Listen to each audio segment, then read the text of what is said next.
So, Mark, did you see this video Kong brought to real life? I always thought he was so scary on the machines. I can't imagine him actually in the casino. See, when I saw this on the rundown, I was like, oh, great. Another Fremont gorilla thing we got to talk about. And somehow, Sean, this is worse. This slot machine is the best. He just beats his chest and you win money. What else could you want? And then some fake AI where it comes out at you, I guess. This is what it's all about. This is what we've been waiting for. This is why AI was created right here. Yes.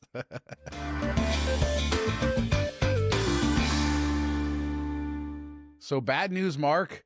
Las Vegas was passed over for a major soccer event once again. Of course, we were passed over for the World Cup, FIFA claiming that Allegiant Stadium's field is too narrow by just a few feet. And now we're passed over by the Olympics. I should say that the 6 cities they chose for the Olympics, Columbus, Nashville, New York City, St. Louis, San Jose, and San Diego, they're playing all in MLS stadiums, and we don't have one of those. Yeah, it makes sense in that, right, that it's made for soccer or football.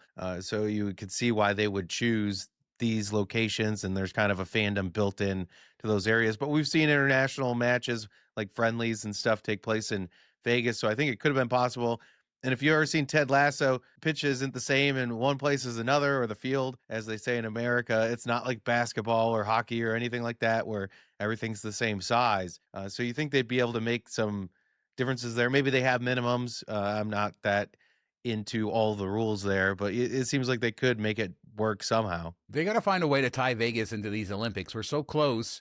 What are they doing? And we've seen Vegas support sports, and whenever they have these friendly type matches, it always sells out. People come from everywhere, especially if you had like a Mexico game there. I'm sure a lot of people would come there, as we've seen them have matches there in the past, and it's very popular. So, and you'd sell more tickets. Yeah, that's the thing. These stadiums are small, but congratulations to the cities, and Las Vegas will wait for its Olympic event for another century or something like that. But let's talk Omnia, Mark. They released some new renderings of the Day Club. Of course, a couple weeks ago, we talked about, I walked by there, showed you guys videos of what it looks like now, talked about how I didn't really love the way it's covering up the frontage, and you can really see that in these renders. My takeaways here, I think this looks really nice. The landscaping is probably nicer than it was before, and I still stand by my opinion from before that I don't love how it's blocking the entrance to Caesars Palace. Yeah, I think for what it is, it looks really well done, or at least it will be well done. And like you said, the experience you have walking the strip doesn't feel the same with this. And it's the same type of thing you see at the Horseshoe, the old Bally's, when they're building 2 monstrosities right up on the sidewalk. It just doesn't feel the same. It doesn't feel as open. It doesn't feel as airy. It feels more like any other major city, which I think you're losing some there. I think this will be a good space for Caesars. I think it will be popular. I've never been one to be into the day clubs. I never really understood it. Daytime was for sleeping, so you can go to the nightclub, but maybe you just roll in and you get buzzed going again. And Vegas is getting its newest pedestrian bridge, even though we probably need it out in the public. But this is a kind of a cool bridge that's going to connect the old club to the new club. 46,000 new square feet, but the combined space will be 121,000 square feet here. And like I said, I think this looks beautiful, but it is an example of taking spaces from the public and making them private. This is a lot of what Paul Steelman was talking about that I read on the last show. And to be fair to Caesars, this was just a parking lot. It really wasn't being used for much. Like you said, building out to the strip, this is the new thing. I mean, it's sexy. It looks sexy. I can't hate it. I mean, spending several $100s to stand in pea water. Fun times. Just feet from the strip, though, Mark. Just feet from the strip. But let's talk about Bill Krakenberger for a second. He had this video, and he says, shame on station casinos for freezing this man's account and telling him to come to discuss his irregular betting patterns. He says that basically the guy's betting normally about $100, then he starts upping it to $200 to $300 on prop bets. Bill says he saw his whole account and the history, and basically once he started winning on the prop bets, they limited his account so he can only go to the counter like once per day. A lot of replies in there saying that this is common practice. This goes back to that discussion we said. Is it fair for them to limit winners while they're taking all this money from the losers? Yeah, and we talked about how sometimes the sharps are riders on the regular person, so maybe they're worried about that. The deposit went from like 1,000 to 5,000. It's not that big of a jump, and we're not talking huge amount of money that you would think they would be all about this. But this is AI, this is technology, being able to source this out fairly quickly. I mean, 15 years ago, this probably wouldn't even have been noticed. So it's interesting to see that side of things. but also I don't understand. They offer prop bets, but they hate people that bet prop bets. Like, that's the first way to get your account shut down. That's known inside of Vegas, outside of Vegas, anywhere that has these type of sports books. As soon as you make large prop bets and you win a couple, you're done. So why do they even offer them? Because a lot of people lose a lot of money on them. And that's sort of the argument here. Bill says what triggered this was a $1,500 win. And it's interesting because a lot of people in the comments said that they had been limited by stations in a similar way, where you can go to the counter once per day, but you can't use the app. You can't do anything like that. So you can just be in person. I don't know. But again, is this fair? We can have that whole discussion again. I don't know which side to fall on it. I see both points. So chime in down below. As a reminder, you just have a few days left to get all access on our Patreon for $5 a month. We are implementing the new tiers next week, but you can sign up now for the $5 price, get all of our content. Patreon.com/MTM Vegas for all the information. And thanks to everybody who supports us over there. And special thanks to all of our new Patreon members. Lock it in for life. So let's talk quirky casinos, and let's talk downtown Henderson, Water Street. We've talked about them before. There's 3 big casinos there. All right, they're not really big. None of them are big, but there's Rainbow Club, Emerald Isle, who are owned by the same people. And then there's the Pass, which we've talked about before. But Shady Justin, Vegas Cheesehead, actually, you know, and a fellow Packers fan from Vegas, love that. Probably my new favorite casino, Rainbow Club, free pizza on Saturday nights. I'm glad he shared this because I keep forgetting. I was at Emerald Isle maybe a month or two ago, and they handed out brownies for everybody while they were there. I've been there other times where they hand out ice cream. I believe this is part of their sort of thing in those casinos. Every single day, they're handing out food to players. Yeah, I saw somebody commented chili dogs one day, ice cream another day, pizza a third day. So I think that's cool. It's fun. It's kind of a throwback to what casinos used to be. And I watched a walkthrough video. We've driven by Rainbow Club, and I still, every time I think it's a dance, like a ladies club, but it gives off that vibe. Hits, that neon hits, baby. It's still, even when you look at it, you're still like, oh, okay, yeah, I know what that is. Oh no, it's actually a casino. No, I like this. And even when you walk in, they have you can get purses and stuff with your points, kind of like the old school Vegas. So we talked about the old school Players Club. So I think this is great. I mean, what's pizza cost? 2 slices of pizza probably cost them $1 to make, and it gets people in the door, it gets people there to stay.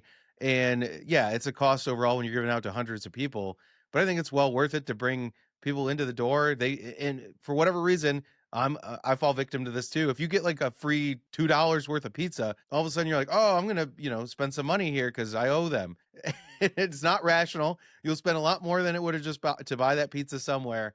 But it's good for them, and I think it's fun. Yeah, those brownies were super expensive. It is neat, and they just come up to your machine usually. I guess with the pizza, you had to line up, but they do that. My biggest complaint about both those casinos is they're very crowded when it's busy in there. But yeah, you talk about their old school promotions and their quirky sort of things. I was looking on their website before recording the show, and their hot seat promotion that they have, so random players, is for See's Candy. That tells you what kind of place this is. See's Candy, hot seat special, Rainbow Club, Emerald Isle, downtown Henderson. Go see them. Very fun. I wonder if Ellis Island still has the 777s. You get a thing of beer, a big jug of beer if you get 777s on blackjack. Do they still do that? I have no idea. Chime in, let us know. So much has changed over there. Hopefully. I mean, Ellis Island, they, through all the money they've spent, through all the renovations, it seems like they have maintained the value there. Yeah, I think it's still a fun place. Just don't try to eat in the bar area. It gets loud, right?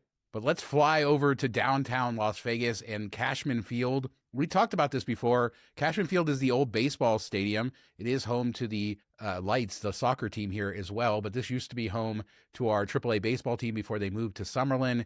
And the city sold it to Lennar for $38 million a couple of years ago. And there's been some back and forth. But finally, the city has approved. Basically, they're going to change this to more dense housing. So 781 homes on the former site, plus 290 units across the street. So dense housing coming to downtown Las Vegas.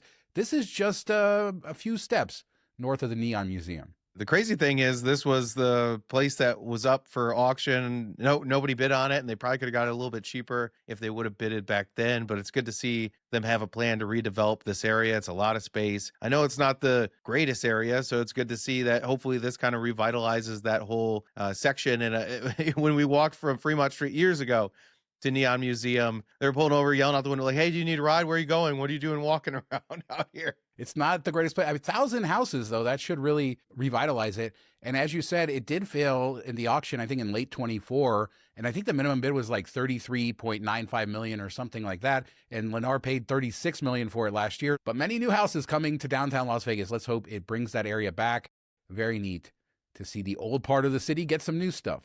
The craziest thing of this story that I thought at least was that the new baseball stadium out in Summerlin got 80 million in naming rights from the LVCVA. So they got government money, even if they didn't get government money to build a minor league baseball stadium. Yeah, that's the quirky thing. We've talked about that before. Las Vegas ballpark, it is not free to call it Las Vegas. It's not about where it's at. It's about Las Vegas paying for the name. Not a good use of money. But what is a good use of money is our merch, our classic designs, hat, hoodie, shirt. Go check them out, mtmvegas.shop. Great deals going on there. Support the channel. Wear some cool clothes. But the Super Bowl is coming up, Mark, and let's talk watch parties. There's some crazy things going on in town when you talk about watch parties. I saw Mark Meltzer, he tweeted out Caesars Palace, $600 for a seat, a reserved seat there at the sportsbook. This is, I mean, what are we doing? I love watching sports in a sports book as much as anyone else. It's always a good time, but $600, that doesn't include unlimited drinks and food, and it's just a seat. It's not even the most comfortable seat. You're sometimes crammed by other people depending on the book. I just don't understand. You could go to any local tavern, pub, sports bar and have a really good time for a third of that. Yeah, some of these prices are ridiculous. I will say there's two sources I use for this. Mark Meltzer wrote a whole article on casinos.com, and then there was a Review Journal article that put together a full list of them, and then I'm going to kind of mention some of the quirkier ones. Sahara, their pool area, they have a free watch party there, but you can buy a drink package for like $146. That's a lot of drinks that you would have, so maybe enjoy the atmosphere there. Westgate does have a free watch party, but they also charge $300 for a reserved seat in their Superbook.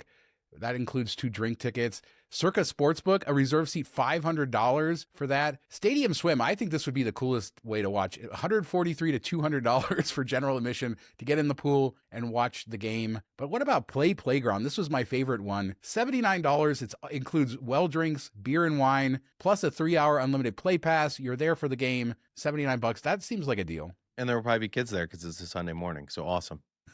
Well, we know they're struggling if they're coming in at this price point. I mean, everywhere in Vegas, House of Blues has a thing. Everything is there. So I'll put those links down there. But $600 for Caesars, who's paying that? Seriously. Yeah, their book's not even that not even good. So it's not worth it in that right either. How many people do you think will hold up at Circa? They have those video poker machines that kind of line around the sports book that you have a good view of all the TVs.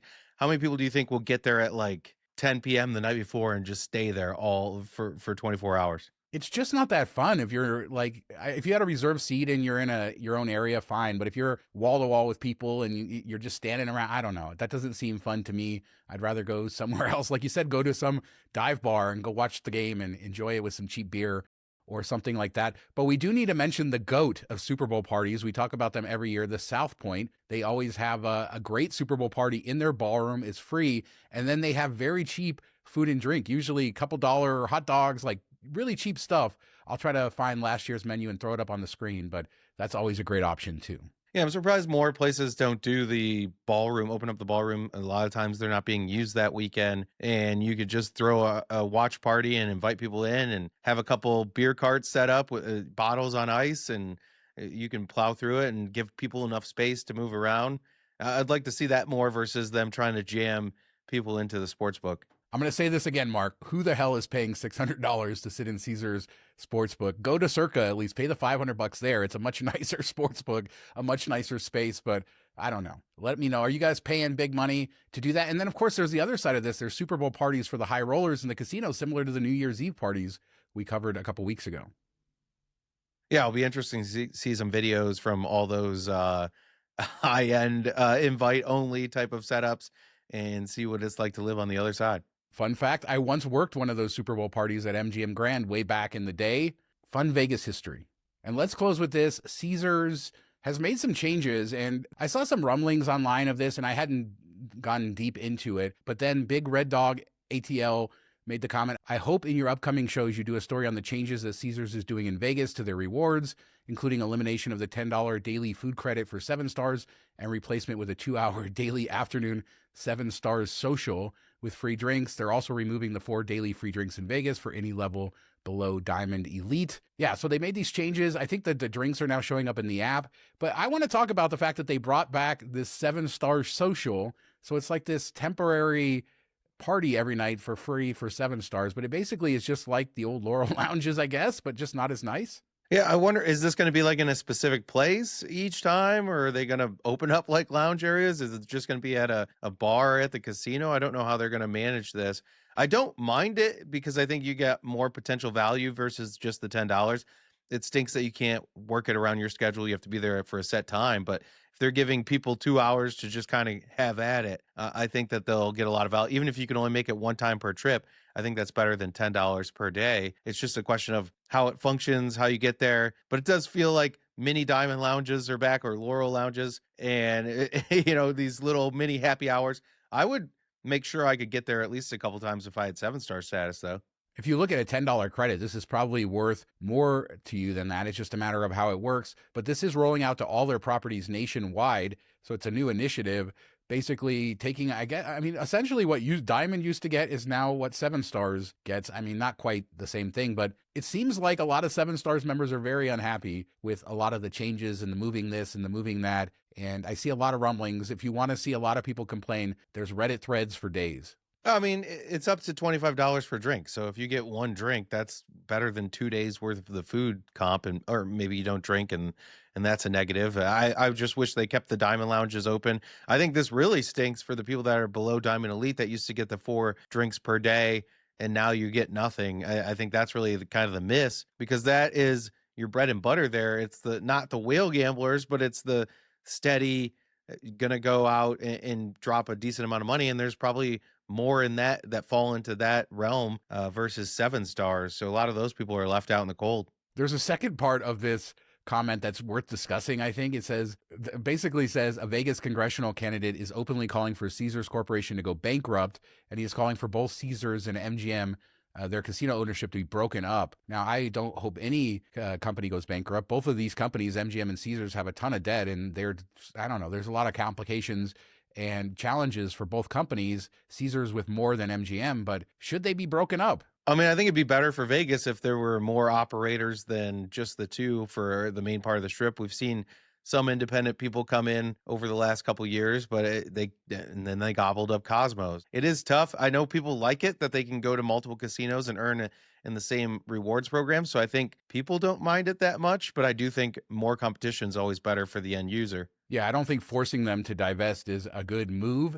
And as a reminder, there's a ton of casinos here and a ton of operators. So it really isn't just a duopoly, even though we like to talk about that. And there's more operators coming all of the time. Just in the last few years, you see Genting at Resorts World, you have Fontainebleau, you have Hard Rock coming online in a couple of years as well. So you couldn't do that. Now, what would I say is that I believe Caesars will have to divest of properties because these properties are aging, and at some point they're going to have to sell off something in order to deal with their debt levels. So will these be broken up? Maybe because of necessity, but probably, no, the government shouldn't break these companies up. You know what would have been good for Caesars? If they still own the land that their casinos were on. Yeah, who could have thought that selling out the land would have really hurt you and made you have to do all of these changes? In a perfect world, Mark, they would own the land, but this isn't a perfect world. Yeah, if they had the land and the properties, it'd be worth a lot more, and then they would have been there on the boom when all the valuations went up, and they're not going to capture a lot of that, and now they're having to pay every year, which is hurting their bottom line too. And I know that they got the money up front, but usually when you get the money up front, it usually costs you a lot more in the long term. Yeah, so let us know what you guys think of anything we talked about today. Should the big casino companies be broken up? The Caesars changes? Do you think the social hour is a good move? Super Bowl parties, where are you going to go for that? Station casinos cutting off that better? Let us know down in the comments. We do 3 shows a week, Mondays, Wednesdays, and Fridays, and we will be back in a couple days with another show. Thanks so much for watching. Talk to you next time. Can't beat dollar beers in the fridge and a bathroom around the corner. That's just you getting old, Mark. Yeah, true.